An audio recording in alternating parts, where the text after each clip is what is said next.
সালাম ও শুভেচ্ছা নিয়ে শুরু করছি আরো একটি এপিসোড। আজকে মূলত কথা বলবো ওয়াকফ বিল। হঠাৎ কেন বিজেপি ওয়াকফ বিল নিয়ে আসলো, এর পরিকল্পনা কি, এবং তারা একটি ঢিলে দুইটি পাখি মারার যে পরিকল্পনা করেছে এটা আমাদের বুঝতে হবে। যদি আমরা দেখি বিগত প্রায় 70 থেকে 75 বছর ধরে ইসরায়েলিরা কিভাবে প্যালেস্তানিদের জমি দখল করছিল।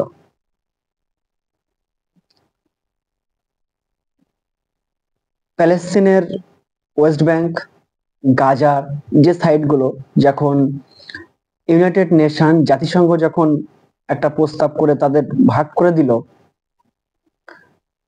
তারপরে ছোট ছোট অংশ যেটা ছিল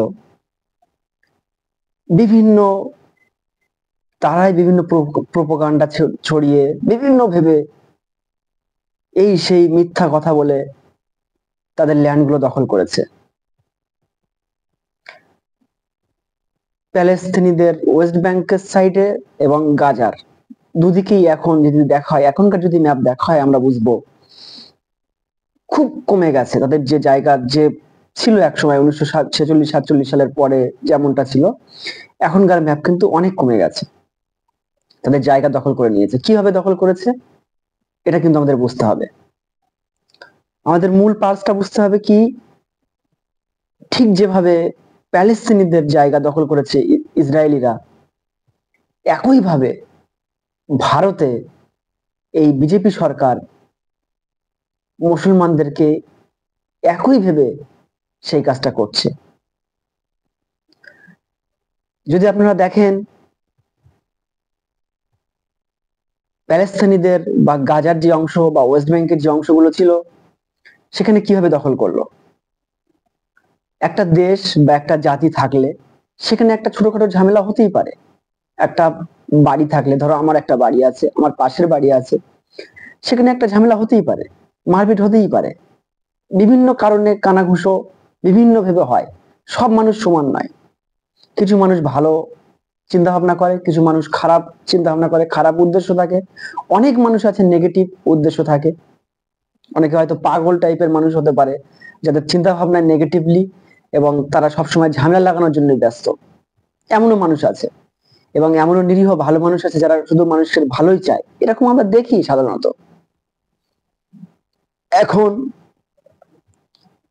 প্যালেস্তাইনে কি হয়েছে, সেখানেও ছোটখাটো সমস্যা হয়েছে, কোনো ঝামেলা হয়েছে, কোনো ফ্যামিলিগত বা কোনো আইনের সেখানে কিছু একটা সমস্যা হয়েছে। ইসরায়েল সেখানে কি করেছে, তারা সেখানে নাক গলিয়ে এই ঝামেলাটা হচ্ছে সেখানে তারা ঘরটা ভেঙে দিল, এই ঘরটা ইলিগাল, তারা সেখানে কন্ট্রোল করলো। একটা কোথাও একটা ঝামেলা হলো, ছোটখাটো একটা বিষয়, সেটা এমন একটা বড় করে তুলে ধরলো, এমন একটা খবরের হেডলাইন করলো যেন সেখানে কি একটা ঘটনা ঘটেছে। আমরা যদি দেখি একদিন আগে, অর্থাৎ আমি আজকেই দেখছিলাম, একদিন বলাটা ভুল হচ্ছে, আজকে আমি দেখছিলাম এবিপি আনন্দ বা কিছু চ্যানেল আছে যারা বলছে ভাঙড়ে অশান্তি লাগছে, ভাঙড়ে অশান্তির জেরে ভাঙড় উত্তপ্ত। আমি দেখলাম খবরে, আমি দরকার হয় আমি ওটা স্ক্রিনশট সাইডে দিয়ে রাখবো, দেখতে পাবে। তো ভাঙড়ে কিছুই হলো না, কি দেখলাম, ভাঙড়ে কিছুই হলো না, হয়েছে ঘটনাটা সোনপুরে, একটা অন্য জায়গায়, মানে ভাঙড়েরই ডাক কিন্তু অন্য জায়গায়।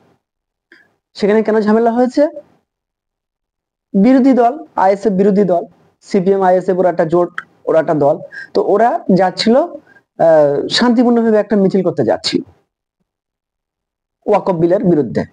সেখানে কি করলো তারা, সেখানে শাসক দলেরও কিছু মানুষ অবশ্য জড়িত ছিল, তারাও তাদের ছিল, এবং পুলিশের একসাথে মিলে একটা পরিকল্পনা করলো এবং কি করলো, তাদের ছত্রভঙ্গ করতে বিভিন্ন রকম তাদের উপায় করলো, এবং শেষ পর্যন্ত কি হলো ঘটনা অনেকেই জানে।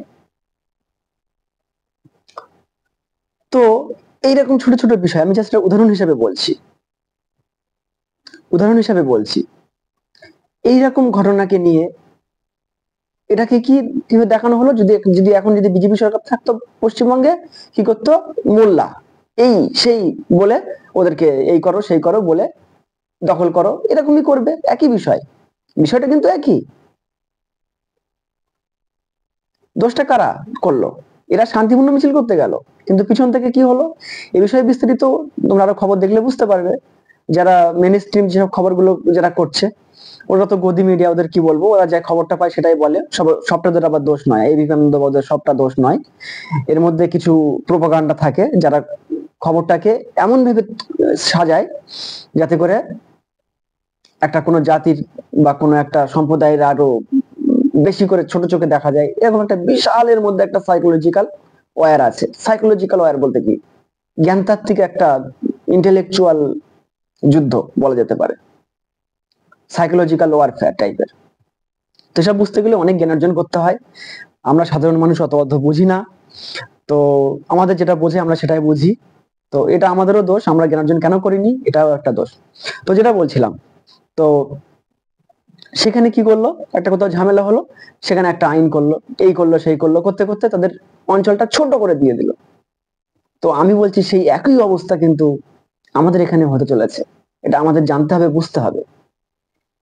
এখন যদি আমরা না ঘুম থেকে উঠি, আমাদের খুব বেশি দেরি নয় যে আমাদের অবস্থা আরো খারাপ হতে যাচ্ছে। সত্য বলতে গেলে সমস্ত দিক থেকে আপনার মুখ চেপে ধরা হবে, এরকম একটা পজিশন চলছে বর্তমানে, সত্য বলা যাবে না।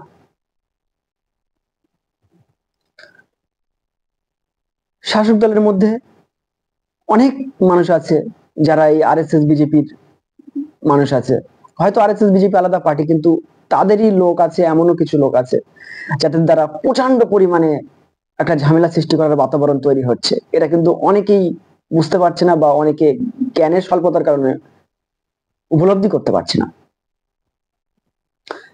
প্যালেস্তাইনে যেভাবে তাদেরকে ছোট করে করে করে এত ছোট করে দেওয়া হয়েছে, তাদের অঞ্চলকে দেখলে যদি আমরা এখন দেখি বুঝতে পারবো খুবই ছোট করে দেওয়া হয়েছে, ঠিক ওইভাবেই এই যে আইন করছে বর্তমানে, এই আইনের মাধ্যমে ভারতের মুসলমান সমাজকে তারা শেষ করতে চাচ্ছে। এখন যদি আমরা এই বিষয়ে, যেহেতু সংবিধান আছে, সংবিধানকে আমরা শ্রদ্ধা করি, ভালোবাসি, সংবিধানকে আমরা সম্পূর্ণরূপে সাপোর্ট করি, আমরা যখন সংবিধান মেনেও যখন আমরা কোন একটা প্রোটেস্ট করতে যাচ্ছি, সেখানে কি বলা হচ্ছে যে যে যেহেতু আইনটা করেছে দিল্লি, দিল্লি গিয়ে করো, আন্দোলন করো, এই যে কথাটা বলা হচ্ছে, এটা কতটা অযৌক্তিক কথা। যদিও সেটা যুক্তি দিয়ে বোঝানো হচ্ছে, কিন্তু এটা বোঝাই যাচ্ছে সম্পূর্ণ অযৌক্তিক, সম্পূর্ণ অযৌক্তিক। কোন একটা বিষয় হলে, বিশেষ করে একটা বিশেষ সম্প্রদায়ের উল্লেখ করে বলা হয় ওখানে গিয়ে করো, এরপরেও যখন এনআরসি এরকম একটা হয়েছে তখনও বলা হয়েছে। ভোট নেওয়ার সময় তারা দু হাত জোড়ে এই করে সেই করে, কিন্তু যখন একটা রিয়েল টাইমে যারা যখন মানুষের সমস্যায় পড়ে, যখন একটা সেই জাতির একটা কোনো প্রবলেম হয় বা কোনো একটা কিছু প্রবলেম ফেসিং করে, তখন তারা এমন এমন ধরনের কথা বলে যেটা শুনলে আমরা বুঝতে পারি কি বলতে চাইছে। শান্তিপূর্ণ মিছিল অবশ্যই করা দরকার, এবং এখানে বিরোধী দল বা কোনো দলের বিষয় না, এখানে সবাই করতে পারে শান্তিপূর্ণ মিছিল।